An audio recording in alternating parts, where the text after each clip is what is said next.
The most painful cartel deaths ever? Peanut butter. Oh, and it's 10 minutes long? You the man. I appreciate you. You the man. You see, this ain't no long, drawn-out documentary. No 50 minutes. No 5 hours, 33 seconds. Bro, 10 minutes. Let's go. On a calm, breezy morning in Mexico City, the Afro day's knows peace ball. would be interrupted by the disturbed screams of a man tied to a pole. But you're probably wondering how he got here in the first place. Earlier that month, he had been accused of committing an unthinkable crime to a local woman in the city. Word of his actions spread quickly, angering friends, families, and other locals until a notorious Mexican gang caught wind of the story. Uh-oh. For them, justice would not wait for courts and police. They tracked the man down, ripped him out from his house, and dragged him out into the open. They grabbed his hands and bound him tightly so that escape... Damn, you guys could hear everything properly? Is the audio good? You say Afro's the GOAT, no contest? Alright, everything sounds good, just making sure. It was impossible. Then, seemingly out of nowhere, the gang pulled out a tub of peanut butter and began to slather it on his... nuts? The man became confused, because while covering somebody in peanut butter is a pretty strange punishment, it's not necessarily painful. However, his confusion would quickly fall into dread when the men brought out 2 huge pit bulls. He immediately realized what they gonna lick his nuts and bite his shit. However, his cries were drowned out by the growls of the snarling dogs. When the animals were unleashed, panic surged through the alleged criminal as he screamed for help. The punishment unfolded brutally. It was a slow spectacle of pain and humiliation. And sadly, his screams fell on deaf ears as locals pretended like nothing was happening. Damn. By the time the dogs were pulled back, the man was left broken in a way that couldn't be fixed. Oh my god. The point was made clear. The gang had delivered their brand of justice and sent an unforgettable message. message. The worst thing about this chat is that they don't just off you. They do something that makes you suffer slowly and painfully while you're consciously alive through the whole thing. Because at that point, I would have been like, yo, just... Bro, just point the barrel at me, bro. Like, you know what I'm saying? Like, but then for you to go through this slow, painful shit is just crazy. That'll live on in the heart of bro. Mexico City for years. Vile acts against the vulnerable in this city will not be tolerated. 49. On May 12th, 2012, a man in Cadereyta, Jimenez decided to step out of his home for a quick beverage. The evening was warm and calm.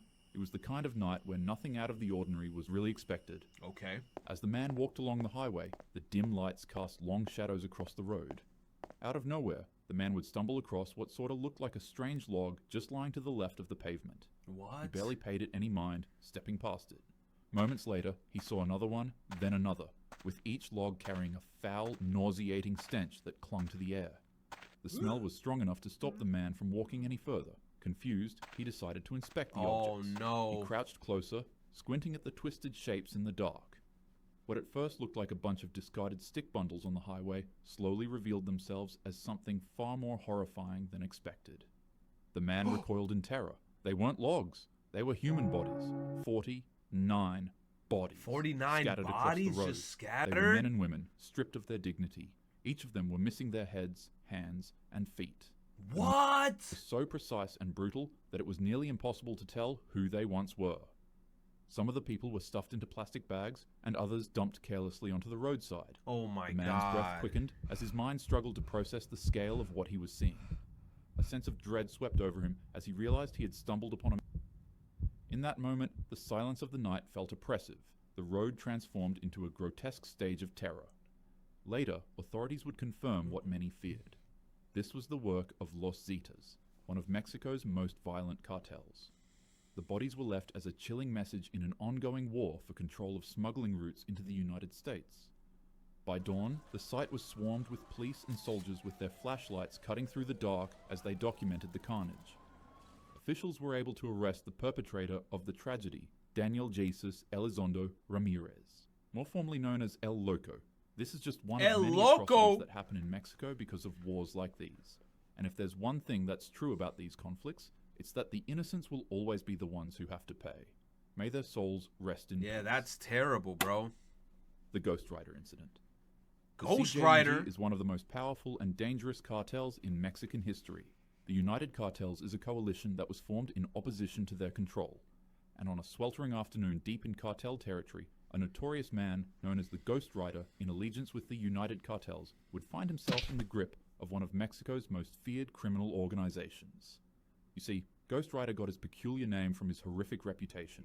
He was known for setting his victims ablaze and leaving them out in the open to be discovered. What? However, now that he was captured and surrounded by the CJNG, his fate became sealed long before cameras even started rolling. This cartel was not content with simply eliminating a rival. They wanted to carve a message into the eyes of each and every one of their enemies. Bro, everything is an art project. Low key. It's kind of like they won't just off somebody. They got to do something so artistic in a sense where it's like they sending this message to everyone being like, yo, you see this fucked up type of shit we can do? Don't you ever cross us type shit. You said, no way, Chillstream is real. I told you Chillstream was real, bro. And in their eyes, I told you Ghost Rider's Chillstream was real. nickname provided the perfect stage for humiliation. The camera steadied on him as members of the cartel mocked the moniker he had carried. And then with a calm and chilling demeanor, they doused his face in accelerant and struck a flame. Oh my God. What followed was a spectacle designed not just to eliminate, but to terrify. The man's face ignited in an instant. Flames began dancing across his skin, consuming the man's head until it became unrecognizable. Bound and helpless, his muffled cries pierced the silence as the cartel stood by, watching. The man could no longer see, and his head now resembled nothing but a skull. Oh But my horrifically God. enough, he was still screaming. This terrible sight, paired with his nickname that once gave him power in the criminal underworld, had been twisted into a cruel, barbaric joke. The man had literally become the Ghost Rider, just in a very wicked sense. Oh. The video of the savagery spread across the dark corners of the internet, where CJNG often showcased their brutality. And for those who stumbled upon the footage, the sight was unforgettable. Hell no, A I man never was want to see some transformed shit into a like symbol that. of suffering and humiliation. Bruh. And that symbol. And would I know shit like unfortunately- that. There's so many fucked up shit, like videos floating around, I think on what, Live Leak? Never in my soul would I head back to that website to even just be curious, bro. Once I did that shit in high school and I was like, never again, bro. They got like the most fucked up shit there that will just like mentally scar you forever, bro. Outlast his legacy. The ball incident. The Panic ball surged incident? through the city as word spread of the Hell grisly nah, bro, that discovery shit is made just inside scary. of the bag. In Los Mochis, police chased down reports of red-stained sacks dumped all over the town. Each one revealed another part of a human body, like some sort of You said sick, Lively twisted gone? treasure hunt. The Inside website one actually bag was gone? a torso. In another bag were severed limbs. But the true horror that shocked the city came from a janitor cleaning the front of a city hall. While doing his job, he stumbled across a sports bag, but when he went to pick it up, a soccer ball bounced out of it. As it rolled over, the ball revealed that it was stitched with human skin. The man's face was pulled tight over the leather with its lips sewn shut. And a note beside it read, "Happy New Year, because this will be your last." In early January What? 2010, a 36-year-old man named Hugo Hernandez had mistakenly crossed into Sinaloa cartel territory. While they were in the midst of one of the bloodiest cartel wars in history against the Juarez, they immediately abducted the man, tied him to a chair, brought out a chainsaw, and well, the rest was history. This is just one of the hundreds of thousands of civilian casualties in this non-stop war. The violence is so bad that reporters and journalists stopped reporting on it because they too were brutally What? because they This was in 2010? You said, how do you accidentally stumble onto that? How? You said, cartel stitches victim's face onto the soccer ball. A new level of brutality in the country's what? Happy New Year's because this will be your last? And they said NBC News stopped reporting on it because they got killed too?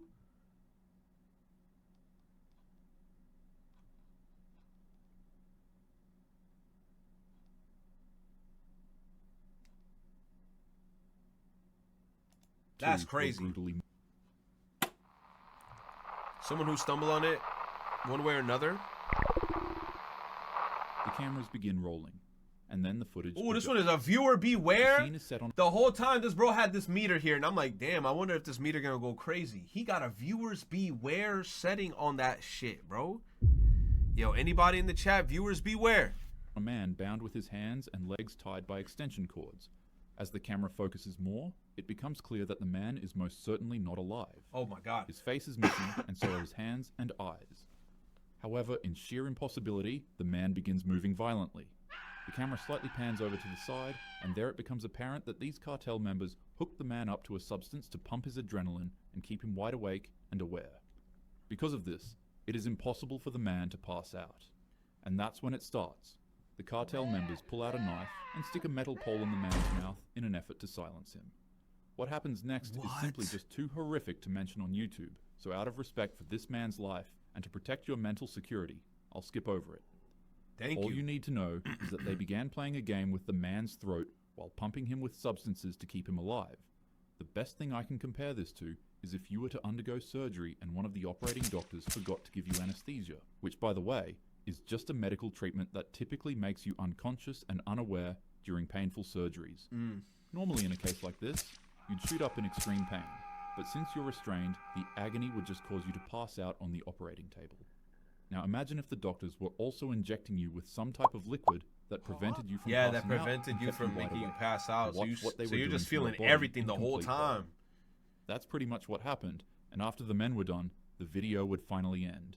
But shortly afterward, another video in the same room would surface. What? In it, you can see the same men playing soccer with the victim's head, kicking it back and forth to each other in efforts to catch it. Oh my What gosh. makes this incident as horrific as it is isn't the sheer brutality of their actions. When the men were carrying out this atrocity, it's heavily noted that they would be talking to each other, calm and casually, as if it were another Tuesday morning at their shift. All the meanwhile, a popular 80s hit would play in the background, striking a mind-boggling contrast between their gruesome acts and the fun and enjoyable disco song. The song is called Funky Town by Lips Incorporated, and chances are you've probably already heard this song countless times when you were young.